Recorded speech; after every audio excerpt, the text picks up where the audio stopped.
Hello अस्सलाम वालेकुम। Hello.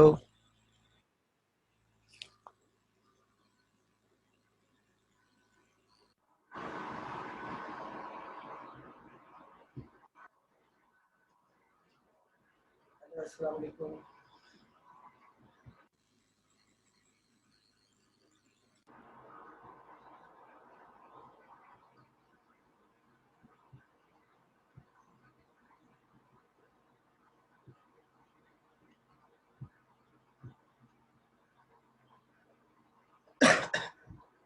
अस्सलाम वालेकुम।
अच्छा जी, लास्ट क्लास में मैंने आपको पढ़ाया था कि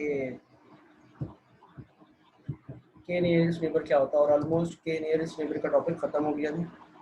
तो होपफुली आज जो है हम उसका कोड करेंगे।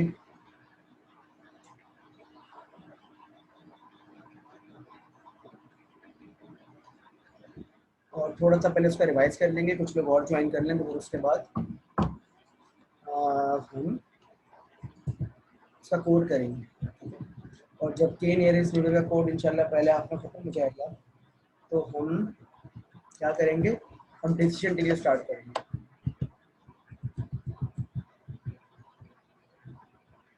थोड़ा सा मैं रिवीजन करवा दूंगा पहले, ताकि आप लोगों को पता हो कि मतलब थोड़ा सा रिकॉल कर लूँगा। होपफुली आप सबको याद तो होगा, काफ़ी आसान टॉपिक था, लेकिन फिर भी हम थोड़ा सा देख लेंगे कि व्हाट वाज के नियरेस्ट नेबर। तो 2-3 मिनट में इंतज़ार कर रहा हूँ और उसके बाद फिर मैं आप लोगों से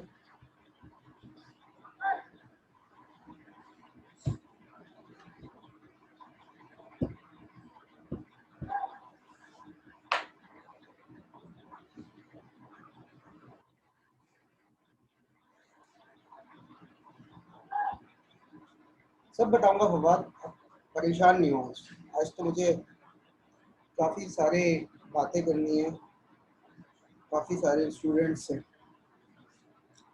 कुछ लोगों के दिमाग को भी ठीक करना है।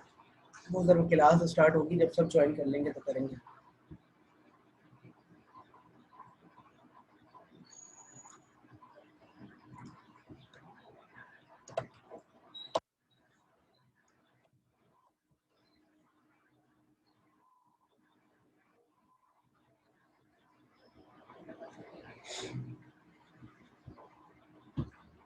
के नियरेस्ट नेबर क्या था बेसिकली,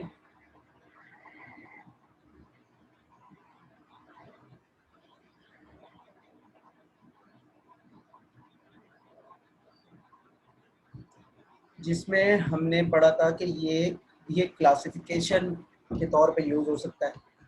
थोड़ा सा रिकॉल कर लेते हैं। इसके नाम से हमें पता है ये बात कि अगर हम बात करें इसके नाम को लेके, तो इसके नाम में ही इसकी मीनिंग छुपी हुई है कि भाई ये क्या करता है और कैसे ये काम करता है।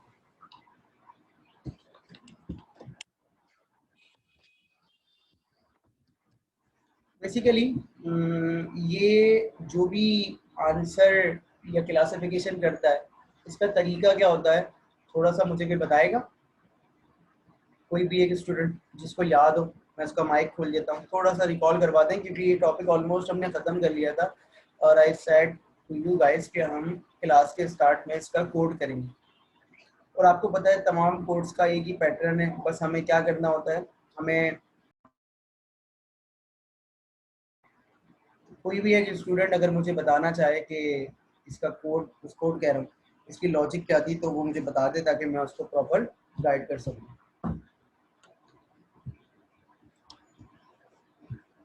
थोड़ा सा फिर आप बता दें, फिर मैं उसमें ऐड कर दूंगा ताकि जब तक कुछ लोग और आ जाएंगे तो फिर उसके बाद हम कोड करेंगे इसका। जी, कोई बताना चाहता है? बहुत बड़ा आसान सा टॉपिक था, मतलब ये आप 2 सेकंड में बता सकते हैं। इसके लिए आपको कोई फॉर्मूले की ज़रूरत नहीं है, कोई थ्योरेटिकल एक्सप्लेनेशन ज़्यादा बताने की ज़रूरत नहीं है। इसका बड़ा सिंपल सा एक पैटर्न है, उस पैटर्न के ज़रिए ये काम करता है और आपको क्लासिफिकेशन करके दे देता है।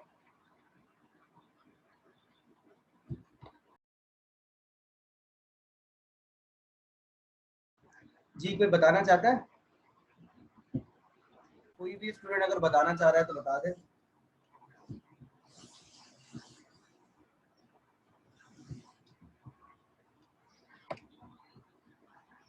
बेस्ट पाथ फाइंड करता है, बेस्ट पाथ।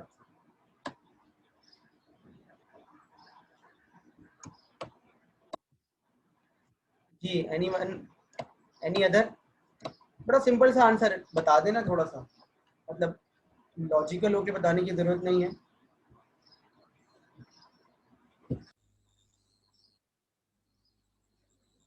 सिमिलैरिटी निकालनी होती है, बिल्कुल निकालनी होती है सिमिलैरिटी।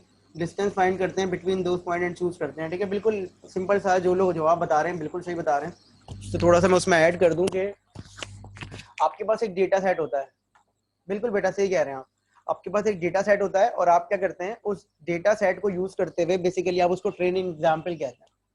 उस डेटा सेट को यूज करते हुए आप क्या करते हैं, आप उस डेटा सेट को यूज करते हुए अपने न्यू डेटा सेट के साथ उनके दरमियान में सिमिलैरिटी निकालते हैं। और जब भी हम सिमिलैरिटी की बात करते हैं, whenever we talk about similarity with respect to data, तो बेसिकली हम डिस्टेंस की बात करते हैं। डिस्टेंस का मतलब होता है दो ऑब्जर्वेशंस के दरमियान में डिफरेंस, दो ऑब्जर्वेशंस के दरमियान में डिफरेंस। तो हमने ये बात की थी कि भाई कि नियरेस्ट नेबर जो है बेसिकली वो इस लॉजिक पे काम करता है कि tell me about your neighbours and I will tell who are you. कि भाई आप अपने नेबर्स के बारे में मुझे बताएं। इंसान अपनी सोहबत से पहचाना जाता है। तो हम क्या करेंगे, डेटा सेट को देखते हुए अपने पॉइंट से तमाम ओरिजिनल पॉइंट्स का, ट्रेनिंग एग्जाम्पल का डिस्टेंस निकालते हैं और उसके बाद मिनिमम डिस्टेंसेस को चूज कर देते हैं।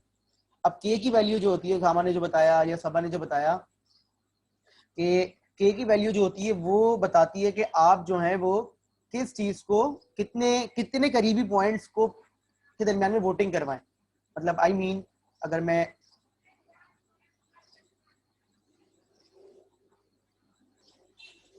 कितने करीबी पॉइंट्स के दरमियान में आप वोटिंग करवाना चाह रहे हैं, सिंपल सा कॉन्सेप्ट है कि करीब में कितने लोग हैं उनके दरमियान में वोटिंग करवाना चाह रहे हैं। तो फर्ज करें मेरे डेटा सेट में ओरिजिनल 1000 पॉइंट्स हैं, मैं सबसे ना अपने न्यू पॉइंट का डिस्टेंस निकालूंगा।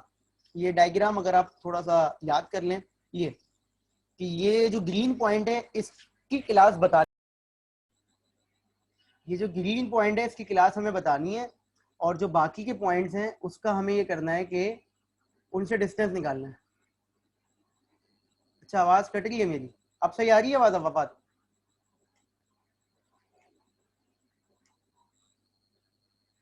अब सही आ रही है? पता नहीं क्यों डिस्कनेक्शन हो रहा है बार बार, समझ में नहीं आ रहा।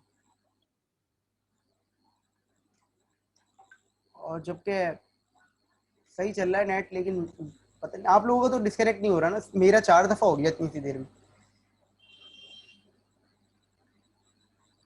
हाँ, वो मेरा डिस्कनेक्शन हो रहा है बार बार, मैं यही देख रहा हूँ, पता नहीं क्यों हो रहा है। चलिए मैं दोबारा से बता रहा हूँ कि आपका जो ग्रीन वाला पॉइंट है, इस ग्रीन वाले पॉइंट का आपने डिस्टेंस निकालना है सबसे, क्योंकि ये वो पॉइंट है जिसका आपने क्लास बतानी है। तो आप इन तमाम पॉइंट से इसका डिस्टेंस निकालेंगे। अब जितने भी पॉइंट्स हैं, 1000 हैं, 2000 है, 5 है, 10 है, 25 है, इन तमाम पॉइंट से डिस्टेंस निकालने के बाद आप के पॉइंट चूज कर लेंगे। के क्या है? के वो फैक्टर है जो कि डिसाइड करता है कि मिनिमम कितने लोगों के दरमियान में वोटिंग करवानी है। तो फर्ज कर लें हमने के की वैल्यू 3 रखी हुई है, तो के की वैल्यू 3 ये कहती है कि करीबी तीन जो हैं, करीबी तीन जो हैं, डायग्राम में तो हमें क्लियरली दिख रहा है यहाँ से कि ये 3 करीबी हैं, लेकिन एक्चुअल में हम कैसे दिखेगा, जब एक्चुअल में हम इसका डिस्टेंस निकालेंगे तो डिस्टेंस हम मिनिमम 3 चूज कर लेंगे। अब उन मिनिमम 3 में से आप ये देख लें कि कौन सी क्लास ज्यादा आकर हो रही है, मतलब वोटिंग करवा लें, वोटिंग करवाने का मतलब रैंकिंग करवा लें रैंकिंग करवा के पता चल रहा है ये जो सर्किल वाली क्लास है, क्लास बी, ये ज्यादा है इसके करीब में, और जो स्क्वायर वाली क्लास है वो कम है। तो हम ग्रीन वाले पॉइंट को, जो हमारी प्रेडिक्शन जिसकी करवानी है, उसको हम कह देंगे तुम क्लास बी से बिलोंग करते हो। ये बात याद आ गई सबको? क्या ये बात याद आ गई सबको? ये पूरा टॉपिक ऑलमोस्ट खत्म हो चुका था, ठीक है। ये देखें, जैसे ये है तो इसमें ग्रीन पॉइंट है, ये एक न्यू क्लास है। हमें क्या करना है, हमें इस क्लास के लिए प्रेडिक्शन करनी है। तो हम इस ग्रीन पॉइंट से सबका डिस्टेंस निकालेंगे, जितने भी डेटा पॉइंट हैं। इन सबका डिस्टेंस निकालने के बाद हम क्या करेंगे, इन ग्रीन पॉइंट से सबका डिस्टेंस निकालने के बाद मिनिमम के पॉइंट चूज कर लेंगे। अब वो मिनिमम के पॉइंट्स 3 भी हो सकते हैं, 5 भी हो सकते हैं, 7 भी हो सकते हैं, 9 भी हो सकते हैं। वो मैं अभी आपको कोडिंग के जरिए बताऊंगा कि उसको चेंज करने से क्या फर्क पड़ता है। तो यहाँ पर अगर हम देखें तो ये मिनिमम के पॉइंट हम चूज कर लेंगे। आप देखेंगे उन के पॉइंट्स में रेड वाली क्लास ज्यादा आ रही है, ब्लू क्लास ज्यादा आ रही है। अगर बाइनरी क्लासिफिकेशन है तो के की वैल्यू को आप ऑड रखें ताकि आपको डिसीजन मेकिंग में आसानी हो। ऑड रखेंगे तो कोई एक क्लास ज्यादा होगी, कोई एक क्लास लाजमी कम होगी। इवन रखेंगे तो इट माइट बी पॉसिबल कि मिनिमम के में दोनों क्लासेस जो है बराबर आ रही हो। तो वो डेटा टू डेटा वेरी करती है ये बात। मैं आपको जो करवाऊंगा, मैं आपको 3 क्लासेस पे करवाऊंगा अभी कोड, ठीक है। डिस्टेंस निकालने के लिए हमने यूक्लिडियन डिस्टेंस का फॉर्मूला यूज किया था। यूक्लिडियन डिस्टेंस क्या है, स्ट्रेट लाइन डिस्टेंस। और ये मैंने आपको मतलब एक प्रैक्टिकल एग्जांपल ये आपकी स्क्रीन पे मौजूद है। हमें चूंकि क्लास में एग्जांपल कर रहे हैं, पेपर के हवाले से भी कुछ बताना है आप लोगों को, जो आप लोग पूछ रहे हैं। तो जब हम क्लास में कोई एग्जाम्पल करते हैं बेटा, तो हमारा डेटा सेट बहुत छोटा होता है, या अगर बड़ा डेटा सेट भी होता है। एक चीज देखें, मैं ये बिलीव करता हूँ कि हम लोग यूनिवर्सिटी के स्टूडेंट हैं, तो हमें थोड़ा सा ना अब मेच्योर हो जाना चाहिए, क्लास के हिसाब से भी और कोर्स के हिसाब से भी। मेच्योर का मतलब क्या है, मेच्योरिटी का मतलब ये है, मेच्योरिटी का मतलब ये है, सिंपल सी बात बता रहा हूँ मैं आपको। देखें, मेच्योरिटी का मतलब ये है कि हमें ये नहीं सोचना चाहिए कि एग्जाम में ये सवाल इतना बड़ा आ गया तो हम क्या करेंगे। ये मैं आपको हर कोर्स में कहता हूँ कि एग्जाम में ये चेक नहीं किया जाता कि स्टूडेंट जो है कंप्लीट क्वेश्चन सॉल्व करे। खासतौर पर मशीन लर्निंग हो गया या न्यूमेरिकल कंप्यूटिंग हो गया, वहां पर हम ये देखते हैं स्टूडेंट से कि इनको काम करना आता है तो नहीं आता। तो एक आध 2 आइट्रेशन करवा के हमें समझ में आ जाता है। तो थोड़ा सा मेच्योर होके ना, मतलब मुझे कुछ लोगों के मैसेजेस आए और कुछ कहीं से पता चला मैसेजेस के जरिए कि लोग इस चीज की फिक्र कर रहे हैं कि यहाँ पर न्यूमेरिकल नहीं हो रहा, या न्यूमेरिकल की बात, एक स्टूडेंट ने तो मुझे डायरेक्ट बोला ये बात। तो मैंने उनको बता दिया कि बेटा न्यूमेरिकल हो रहे हैं, लेकिन न्यूमेरिकल वैसे नहीं हो सकते जैसे आप सोचें कि मैं आपको एक क्वेश्चन लेके चलूंगा और पूरा न्यूमेरिकल एंड करवाऊंगा। यहाँ प्रैक्टिकली वो हो नहीं सकता। उसका रीजन मैं आपको बताता हूँ। देखिए, अगर मैं आपको क्लास में कोई न्यूमेरिकल कंप्लीट करवाऊंगा, कंप्लीट, जिन लोगों ने लीनियर रिग्रेशन की क्लास ली थी, स्लाइड में देखा था, तो वो एक छोटा सा न्यूमेरिकल था जिसमें 5 वैल्यूज थी। उसमें स्क्वायर एरर कितना बड़ा आ रहा था, 81 आ रहा था। आपको याद होगी ये बात, जो क्लास में हमने एक न्यूमेरिकल किया था। क्या ये बात याद है, 81 आ रहा था, जो मेरी एग्जाम्पल स्लाइड में सॉल्व हुआ हुआ है न्यूमेरिकल, लीनियर रिग्रेशन की बात कर रहा हूँ। क्या ये बात किसी को याद है कि अगर मैं लीनियर रिग्रेशन की स्लाइड खोलूं और उसमें एक सॉल्व न्यूमेरिकल है, तो उसमें 81 स्क्वायर्ड एरर आ रहा था जो हमने निकाला था। क्या ये बात याद है? अगर नहीं याद तो मैं आपको बता रहा हूँ कि जो न्यूमेरिकल हमारी स्लाइड में हुआ है उसका स्क्वायर्ड एरर जो आ रहा था, कॉस्ट फंक्शन, वो 81 आ रहा था। अब अगर आप मुझसे इस पे जस्टिफिकेशन मांगे तो मेरे पास जवाब ये है कि बेटा ये डेटा सेट बहुत छोटा था, इसलिए इसका स्क्वायर एरर जो है बहुत ज्यादा आ रहा है। समझ रहे हैं आप मेरी बात? तो अब अगर मैं डेटा बड़ा कर लूँ तो क्लास में वो एग्जाम्पल में कंप्लीट नहीं करवा सकता। अगर मैं क्लास में आपको ही कह दूं कि ये 20 पॉइंट है, ये 20 पॉइंट है, तो आप बोलेंगे सर इतना ज्यादा काम करना पड़ रहा है। तो यहाँ जो न्यूमेरिकल्स होते हैं वो 2 आइट्रेशन के बाद उसके कॉन्सेप्ट को पिक करना होता है, क्योंकि कुछ लोग पिक कर भी रहे हैं, और वो डिस्कशन भी कर रहे हैं मुझसे। उसके कॉन्सेप्ट को पिक करना होता है। इस बात को जरा, मेरी बात को गौर से सुन लीजिए। यहाँ आपका फोकस किस चीज पे होना चाहिए, कॉन्सेप्ट पे। अगर मैं आपको ये 100 पॉइंट्स पे करवाऊं तो बच्चे बताएं क्लास में कितना टाइम लगेगा। लेकिन जब मैं आपको कम पॉइंट्स पे करवाऊंगा तो मैं आपको के की वैल्यू 3 से ज्यादा नहीं कर सकता। तो ये तमाम चीजों में ना हमें बैलेंस रखना पड़ता है। आपको सिर्फ कॉन्सेप्ट पे समझने की, फोकस करने की जरूरत है। पेपर में कोई सवाल आएगा तो या तो वो डेटा सेट बहुत छोटा होगा, या अगर डेटा सेट बड़ा होगा तो आपसे कहा जाएगा 2 आइट्रेशन करके दिखा दें।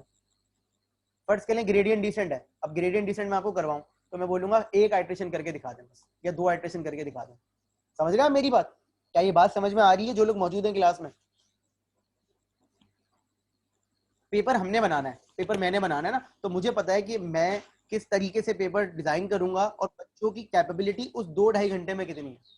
तो इस चीज की तो कभी आपको फिक्र करनी नहीं चाहिए कि पेपर में जो आएगा वो टाइम कंज्यूमिंग होगा, ऐसा नहीं होगा। अगर आपको नहीं आता तो फिर तो वो 6 घंटे हो जाए, 8 घंटे हो जाए, वो तो फिर वो उस पर तो हम बात ही नहीं कर सकते ना यार। अगर हमें कोई एक चीज नहीं आती तो उसके लिए हमें 10 घंटे दे दिए जाए। अगर हमें एक चीज आती है ना तो हम सिर्फ वहां पेपर में ये कॉन्सेप्ट पिक करने की कोशिश कर रहे होते हैं कि स्टूडेंट जो है वो उसको आता है या नहीं आता। न्यूमेरिकल कंप्यूटिंग जिन लोगों ने मुझसे पढ़ा है, या मैं आर्टिफिशियल इंटेलिजेंस की बात करूं, जेनेटिक एल्गोरिथम की 2 एडिशन करवाई है सिर्फ पेपर में आपसे, वहां में 10 एडिशन करवा के क्या करता। तो इस तरीके की जो चीजें होती हैं, थोड़ा सा इस चीज को हमें अपने शेल से बाहर निकलना चाहिए। मैं हमेशा एक बात कहता हूँ कि कोर्स टू कोर्स हमें अपने आप को एडजस्ट करना पड़ता है। कुछ कोर्स होते हैं थ्योरेटिकल, कुछ कोर्स होते हैं थ्योरेटिकल प्लस कॉन्सेप्चुअल। एक ऑटोमेटा का कोर्स था जिसमें आप डायग्राम बनाते थे, सही है। एक ये कोर्स है जिसमें आप कॉन्सेप्ट को समझने की कोशिश कर रहे हो। तो थोड़ा सा इस चीज को प्लीज समझने की कोशिश करें। इससे ज्यादा मैं आपको नहीं समझा सकता कि इस कोर्स का मकसद क्या है। आपने ये कोर्स रजिस्टर करवाया है, इलेक्टिव है, आपने खुद ही करवाया है, तो अब आपने इसमें अपने आप को एडजस्ट करना पड़ेगा। आपकी मर्जी से ये कोर्स नहीं चल सकता, जो ये कोर्स है वैसे ही चलेगा, ठीक है। तो ये थोड़ा सा मुझे लगा, पिछले हफ्ते में 4-5 लोगों ने मुझे मैसेजेस किए थे, तो मैंने कहा मैं क्लास में ये चीज़ बता दूंगा। तो थोड़ा सा हमें देखना पड़ेगा कि भाई अगर हम इस चीज़ को कुछ और डायरेक्शन में ले रहे थे तो ऐसा नहीं हो सकता बिल्कुल। मैं अभी आपको डिसीजन टेकिंग का एक सवाल करवाऊंगा। स्लाइड में मैंने आज इस वजह से ये सवाल सॉल्व किया है स्लाइड में कि स्टूडेंट कह रहे थे कंप्लीट न्यूमेरिकल, तो वो तकरीबन 30 स्लाइड्स में न्यूमेरिकल खत्म हुआ है। लेकिन जाहिर सी बात है स्लाइड्स में था तो वो तो मैंने कर दिया। मैं अगर यहाँ क्लास में बोर्ड पे करवाऊँ तो बड़ी प्रॉब्लम हो जाएगी, हो नहीं सकता वो। अच्छा खैर, तो देखिए ये डेटा है। इस डेटा के अंदर आप गौर से देखें कि आपके पास 3 एट्रीब्यूट्स हैं। एट्रीब्यूट्स तो 4 हैं लेकिन कस्टमर के नेम का हमें कोई कंसर्न नहीं है। तो ये 35 एज है, इनकम है, ये है, ये तमाम चीजें हैं। और ये हमारे पास क्लासेस गिवन है। ये एक हमें नई क्लास दी गई और हमसे कहा गया इस क्लास के लिए आप प्रेडिक्शन करें। तो हमने क्या किया, इस क्लास का डिफरेंस निकाला था सम ऑफ स्क्वायर एरर से, और के की वैल्यू 3 चूज करके मिनिमम 3 वैल्यूज को पिक कर लिया था। तो मिनिमम 3 वैल्यूज को जो हमने पिक किया था उसके अंदर हमारे पास कौन कौन सी थी। उसके अंदर हमारे पास ये वाली क्लास थी, एक ये आ गई थी, एक ये आ गई थी, और एक सर ये आ गई थी। तो इन तीनों की क्लास देखें, एक नो हो गई, 2 यस, एक नो और 2 यस। तो इसका मतलब है मेजॉरिटी जो है वो यस से बिलोंग करती है। तो हम इसको कह देंगे तुम्हारी क्लास क्या यस है। Got it? याद आ गई ये बात? और पेपर के हवाले से शुजा, असद, उसामा, फवाद, सबा, तहरीम, मुसब, मेरी बात समझ में आई जो मैंने कहने की कोशिश की है?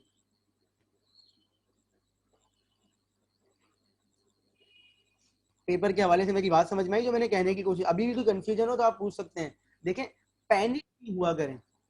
मेरा मानना ना हमेशा एक चीज में ये है कि आपको कोई प्रॉब्लम है ना, तो आपकी प्रॉब्लम वो ही बंदा सॉल्व करेगा जिससे आपको प्रॉब्लम है, कंफ्यूजन है। आप आपस में डिस्कशन करें, उससे कोई फर्क नहीं पड़ता। कोडिंग पार्ट होगा नहीं होगा, ये एक अच्छा सवाल है। कोडिंग एज सच पार्ट नहीं होगा। कोडिंग एज सच पार्ट नहीं होगा कि आपको पूरे पूरे कोड लिखने होंगे। कोई एक आध क्लास का पूछ लिया, कोई लाइब्रेरी का पूछ लिया, ट्रेनिंग टेस्टिंग का पूछ लिया आपसे, तो इस तरीके से तो आ सकता है बिल्कुल, ठीक है। आपकी प्रॉब्लम ना वही बंदा सॉल्व करेगा जिससे आपको कंफ्यूजन है। तो आप घर में अपने अब्बू को बोलें, अपने भाई को बोलें, सही है, तो उससे कोई फर्क नहीं पड़ेगा। आपने मुझसे ही डिस्कस करना पड़ेगा कि भाई आप, हो सकता है आप गलत डायरेक्शन में सोच रहे हो, तो उस डायरेक्शन को भी सही मैं ही करूंगा। अगर आप नहीं करना चाहते तो वो आपका मसला है। लेकिन जब एक बंदा बैठा हुआ है तो वो आपकी प्रॉब्लम के लिए ही बैठा हुआ है, उससे आप बिल्कुल बात करें, वो आपको जवाब देगा। अच्छा खैर, तो ये तो सिलसिला हो गया ये। अब हम आ जाते हैं कि भाई ये के की वैल्यू जो होती हैं, इस पर हमने सब बात कर ली थी। अब हम कोड की तरफ आ जाते हैं। थोड़ा सा एक मैं चीज बता देता हूँ। देखें, नॉर्मलाइजेशन 2 तरह की होती है। बिल्कुल बिल्कुल बेटा, सब गिवन होगा। आपका सवाल जो है अगर आप पब्लिकली पूछें तो ज्यादा अच्छा हो जाएगा। ग्रेडियंट डिसेंट के अंदर भी कॉस्ट फंक्शन निकलता है। तो मैं क्या कह रहा हूँ कि हमें प्रैक्टिस करने की जरूरत है बस। ग्रेडियंट डिसेंट के अंदर भी कॉस्ट फंक्शन होता है। अगर ग्रेडियंट डिसेंट हो रहा है तो वो कॉस्ट फंक्शन के बगैर कैसे हो सकता है? क्योंकि उसके जो माइनस वाला पार्ट है अल्फा के साथ जो मल्टीप्लाई हो रहा है वो कॉस्ट फंक्शन ही तो है।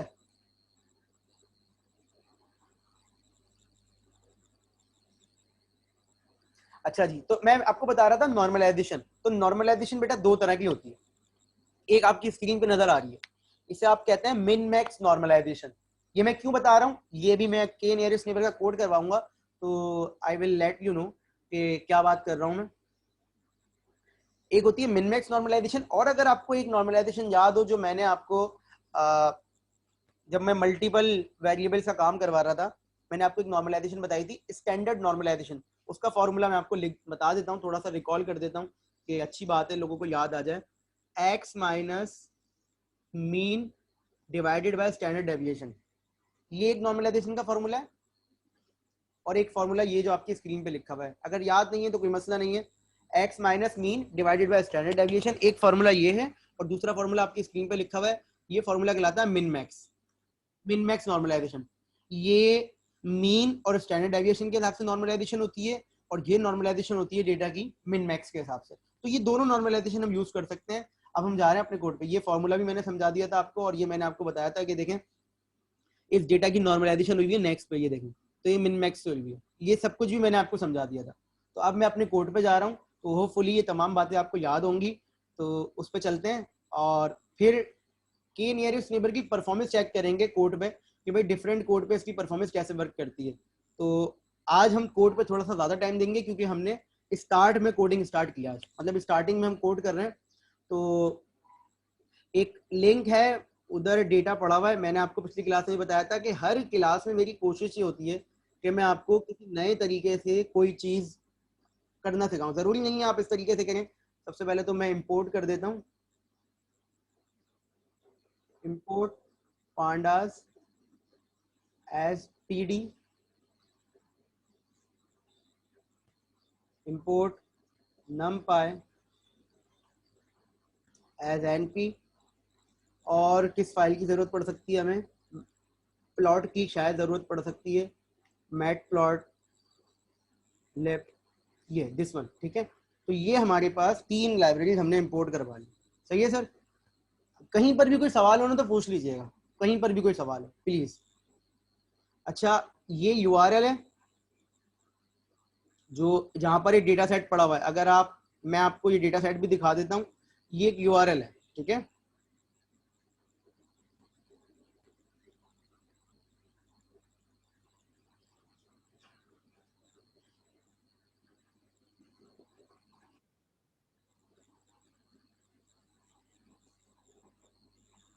ये यूआरएल है डेटा सेट का। तो मैं डेटा सेट जो है वो यूज करवा रहा हूं,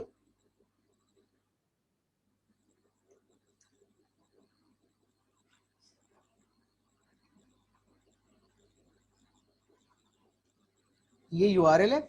और एक चीज ना जरा मैं आपको दिखाना चाहता हूँ कि पहले मैं अपने कोड को हटा रहा हूँ स्क्रीन पे से, मैं आपको एक्सेल की एक फाइल दिखा रहा हूँ, जरा गौर से देखिएगा प्लीज। ये एक एक्सेल की फाइल है, ये डेटा सेट है, ये एक यूआरएल जो मैंने आप लोगों से शेयर किया वहां पड़ा हुआ है। इसमें ना नाम नहीं लिखे हुए कॉलम में, समझ रहे हो आप मेरी बात।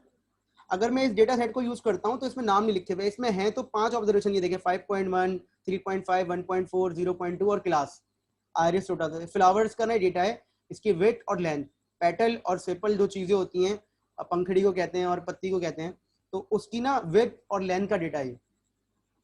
सही है, इसकी वेट। तो मैं इन कॉलम्स को नाम भी असाइन कर लूंगा। तो मैं जिस तरीके से, पहले इस डेटा को गौर से देख ले, इस डेटा को देख रहे हैं आप, ये डेटा सेट है, तीन तरह की इसमें क्लासेस हैं, आयरिस सटोसा,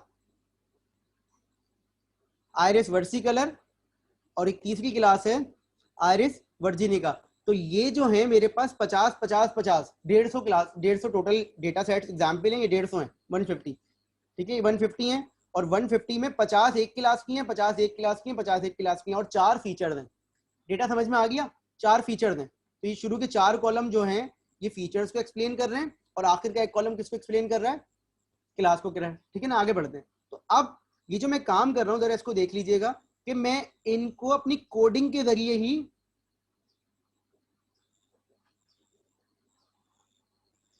इनको मैं अपनी कोडिंग के जरिए ही नाम असाइन कर दूंगा, ठीक है।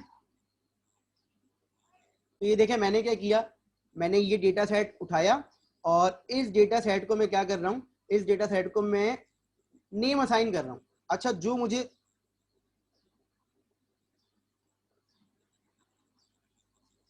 बेटा फीचर 4 हैं, क्लासेस 3 है।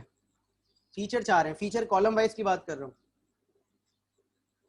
इस तरह से कर लें, इस तरह से कर लें। ये देखें मैं क्या कर रहा हूँ, मैंने एक फीचर कॉल किया। अब मैं आपको सिर्फ एक चीज एक्सप्लेन करने की कोशिश कर रहा हूँ कि जब आप यूआरएल के जरिए रीड करते हैं तो वो आप इस तरह से कर सकते हैं कि डेटा सेट, मतलब ये 3 लाइनें जरा गौर से देख लें और उसके बाद मैं आपको एक्सप्लेन करता हूँ। ये डेटा सेट का यूआरएल दिया मैंने, उसके बाद मैंने इन कॉलम्स को नाम असाइन कर दिए। देखें length, सिपल with, petal length, petal with, और आखिरी वाले को क्लास असाइन कर दी। और मैंने देखें पांडा की जो रीड सीएसवी की फाइल है उसको क्या नाम दिया, यूआरएल। यूआरएल डायरेक्ट दे दिया, यूआरएल का वेरिएबल, और नेम्स को नेम्स कर दिया। अब होगा क्या कि जो भी ये यूआरएल से डेटा को पिक करेगा उसमें हर कॉलम को ये नाम असाइन कर देगा। अगर ये बात सही है तो देखें मैं डेटा सेट का जब हेड प्रिंट करवाऊंगा, हेड का मतलब होता है शुरू की 5 वैल्यूज, तो देखें ये आ रहा है। Is it clear to all of you?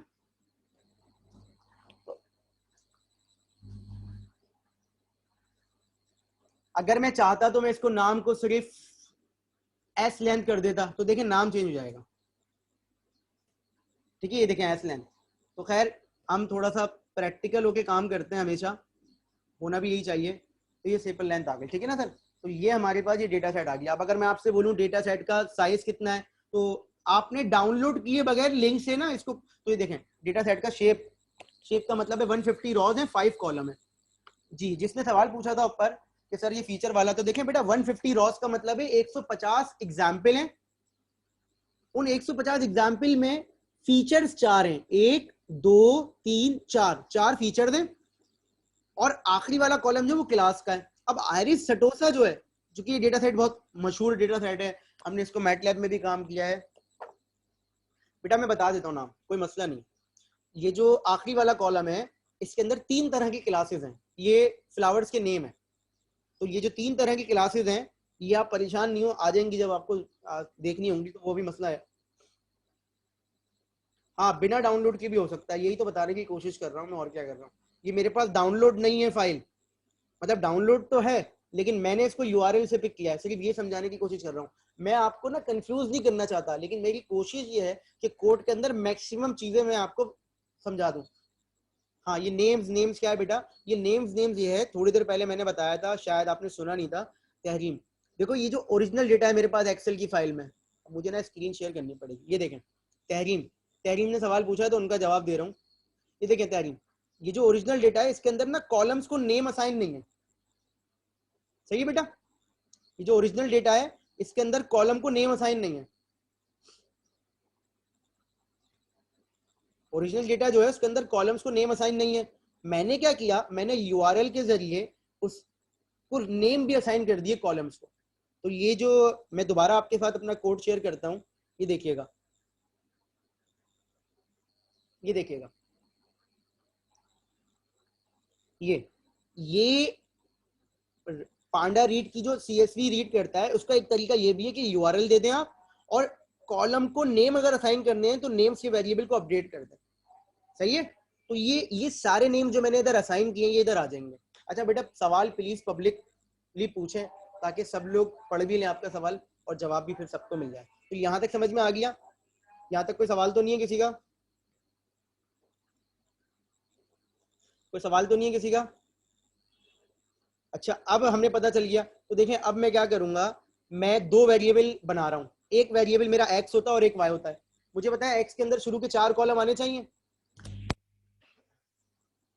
X के अंदर शुरू के 4 कॉलम आने चाहिए। तो ये देखें कि एक अगेन एक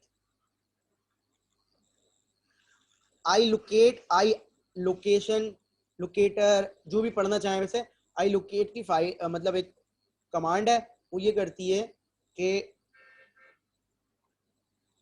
इस तरह से काम कर लें आप। तो ये बेसिकली क्या कह रहा है, ये कह रहा है कि मैं आपके डेटा सेट में से ये वाली वैल्यूज उठा लूंगा।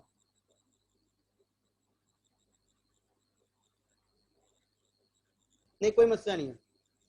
तो ये कमांड पहले गौर से देख लें, इसका मतलब ये है कि तमाम रॉज और कॉलम स्टार्टिंग से लेके -1 तक, ये पहला वाला कॉलम ये बता रहा है कि तमाम रॉज और ये बता रहा है स्टार्टिंग से लेके -1, मतलब -1 का मतलब है सेकंड लास्ट तक, तो ये शुरू के 4 कॉलम पिक कर लेगा।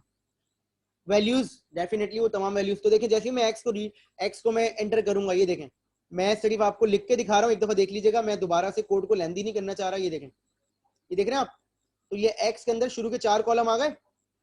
Is it clear? Is it clear? और देखें एक्स का अगर शेप देखें तो वो बताएगा 150/4, 5 कॉलम थे, ये 149 नहीं बेटा 150 है, वो 0 से इंडेक्स स्टार्ट हो रहा होगा, ठीक है। साइज तो हमेशा वही बताएगा ना जो एक्चुअल है। लेंथ हमेशा इंडेक्स +1 होती है, क्योंकि लेंथ 1 से स्टार्ट होती है और इंडेक्स 0 से स्टार्ट होता है। ये हमारा एक्स हो गया, ठीक है। अब मुझे बताएं वाई के लिए मैं क्या करूंगा। वाई के लिए मुझे ये लास्ट वाला कॉलम चाहिए।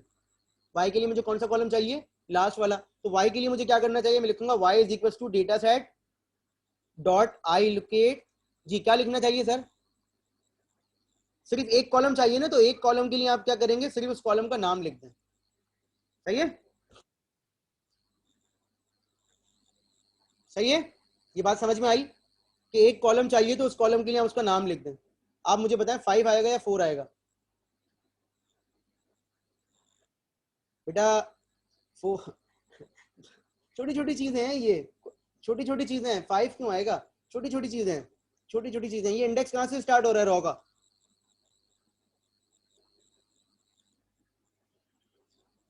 देख लेते हैं ना यार, सही हुआ नहीं हुआ, इतने परेशान होने की क्या जरूरत है। हो गया 4 आएगा, इसका मतलब है खत्म हो गई बात, ठीक है। अब क्यों आएगा 4? क्योंकि जब रॉ का इंडेक्स 0 से स्टार्ट हो रहा है तो कॉलम का भी 0 से स्टार्ट होना चाहिए। क्या कहते हैं, कॉन्सेप्चुअल बात है या नहीं है? सिंपल सी बात है ना, जब रॉ का इंडेक्स 0 से स्टार्ट हो रहा है हाँ ये भी सही है, ये भी सही है, बिल्कुल सही है, बिल्कुल बिल्कुल सामा, बिल्कुल ठीक है सर। ये समझ में आ गया सबको? अब ये चीजें ना सिर्फ प्रैक्टिस से आएंगी। अच्छा जी, अब हम क्या कर रहे हैं, हमारा एक्स और वाई अलग हो गया, हम ट्रेनिंग टेस्टिंग वाली जो लाइब्रेरी थी वो कॉल कर लेते हैं। वो कौन से मॉडल में थी सर, कौन बताएगा? एसक्यूएल की कौन से मॉडल में थी? Model anyone? बेटा नहीं, लीनियर नहीं था, लीनियर नहीं था। आप लोग ना याद नहीं रख रहे चीजें।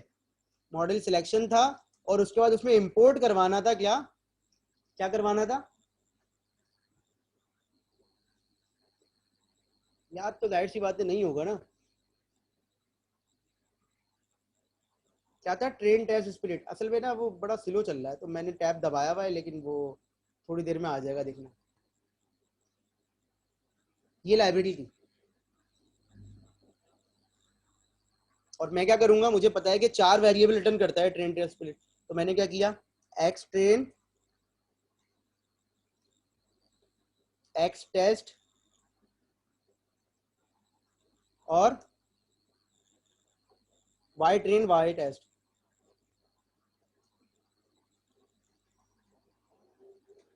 और क्या था? Train test split. तो अब तो ये याद हो जाना चाहिए क्योंकि ये तो तकरीबन हर किसी में यूज हो रहा है ना यार। तो एक्स कॉमा वाई कॉमा और ट्रेन का साइज बता दो या टेस्ट का साइज। तो टेस्ट का साइज बता रहा हूँ, मैं बता रहा हूँ इसको कितना, 20% कर लेते हैं तो 0.20। तो जरा इसको गौर से देख लें, इसको बेटा गौर से देख लीजिए और मुझे बताइए कि इसमें कोई प्रॉब्लम तो नहीं है यहाँ तक। इसका मतलब ये है कि हमने ट्रेन टेस्ट स्प्लिट की लाइब्रेरी यूज की है और हम ये देखें डबल डबल हो गया। ये मैंने आपसे कहा था ना, ये बहुत देर में वर्क कर रहा है। इसका मतलब ये है कि हमने ट्रेन टेस्ट स्प्लिट की लाइब्रेरी यूज की है जो कि खुद ऑटोमेटिकली, जी बेटा, ये ऑटोमेटिकली रैंडम तरीके से 20% को टेस्टिंग में इंक्लूड कर देगा और ट्रेनिंग के अंदर 80% को इंक्लूड कर देगा। तो क्या ये बात सही है कि जब ये डेटा ट्रेन हो जाएगा तो उसके अंदर 150 का 80% ट्रेनिंग में चला जाएगा? तो 150 का 80% कितना होता है? 120। सही है ये बात? सही है ये बात? और टेस्टिंग में क्या चला जाना चाहिए? 30। ऐसा ही है। तो मैं इसको वेरीफाई कैसे करूंगा? ये देखें, ये देखें, मैं एक्स ट्रेन का शेप देख लेता हूं, आ गया 120 इसके अंदर। और जाहिर सी बात है एक्स टेस्ट का भी कितना आना चाहिए?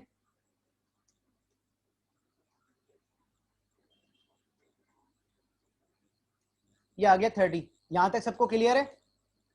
अगर मैं प्रिंट भी करवाना चाहूं तो ये देखें, ये रैंडम इसने पिक किए हुए होंगे, ये देख रहे हैं।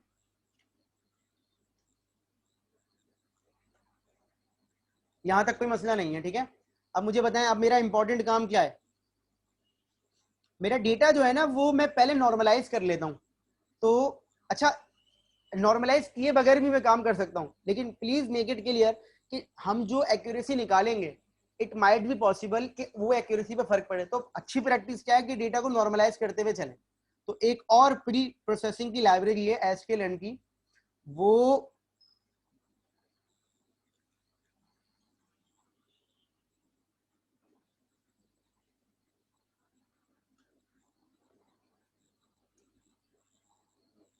इसके अंदर ना दो तरह के वो हैं, क्या कहते हैं सर,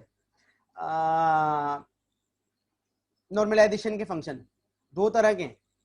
देखिए, प्री प्रोसेसर की लाइब्रेरी में से मैं इंपोर्ट करवा रहा हूँ स्टैंडर्ड स्केलर, एक स्टैंडर्ड स्केलर है और एक है min max scaler. Min max normalisation या मिन मैक्स स्केलर है, वो भी मैं देख लूंगा, ठीक है। तो स्टैंडर्ड स्केलर क्या करता है मैं आपको बता देता हूँ, लेकिन पहले उसका काम समझ लें। इसका काम थोड़ा सा ना ट्रिकी है, तो पहले मैं आपको समझा देता हूँ, मतलब करके दिखा देता हूँ, फिर थोड़ा सा उसको एक्सप्लेन कर देंगे। स्टैंडर्ड स्केलर को आपने स्केलर के अंदर रिटर्न करवा दिया और स्केलर डॉट फिट करके आपने ये काम कर दिया। पहले मैं लिख देता हूँ, फिर मैं आपको समझा दूंगा। कोई भी सवाल होगा तो उस पर हम बात कर लेंगे, और एक सवाल तो लाजमी आना चाहिए। अब हमने क्या करना है, जैसे हमने फिट करवा दिया एक्स ट्रेनिंग पे, तो हम ये काम कर सकते हैं कि एक्स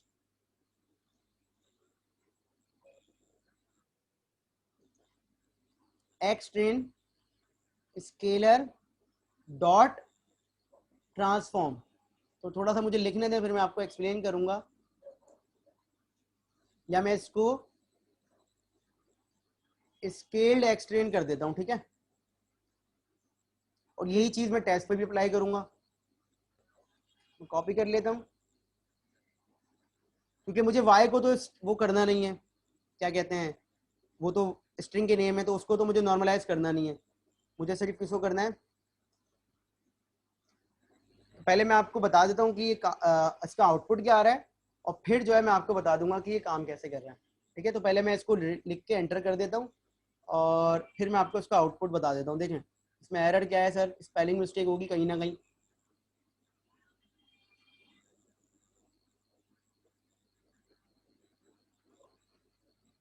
हाँ, फिट की स्पेलिंग में मिस्टेक है, ठीक है।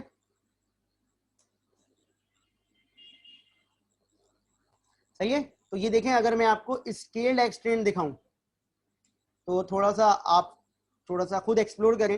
ये देखें, ये देख रहे हैं आप, माइनस में भी वैल्यूज हो गई हैं, जीरो के करीब आ गई हैं, टू के करीब आ गई हैं।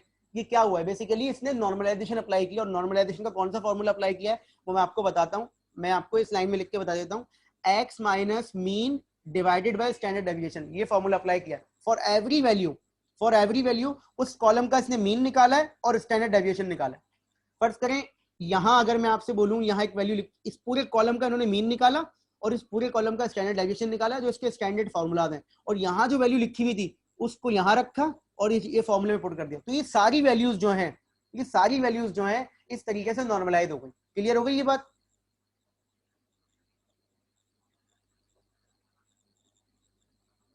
नहीं, मैक्स मिनिमम दूसरा तरीका है, वो भी हो सकता है, वो मैं आपको बता दूंगा, लेकिन कोड पहले इससे कर लेते हैं, फिर जब मिनिमम मैक्सिमम वाला अगर आप बोलेंगे या आप खुद भी कर सकते हैं, मैं आपको बता दूंगा कि वो कैसा है। सिर्फ यहाँ पर नाम चेंज होगा और यहाँ पर नाम चेंज होगा बस, ठीक है।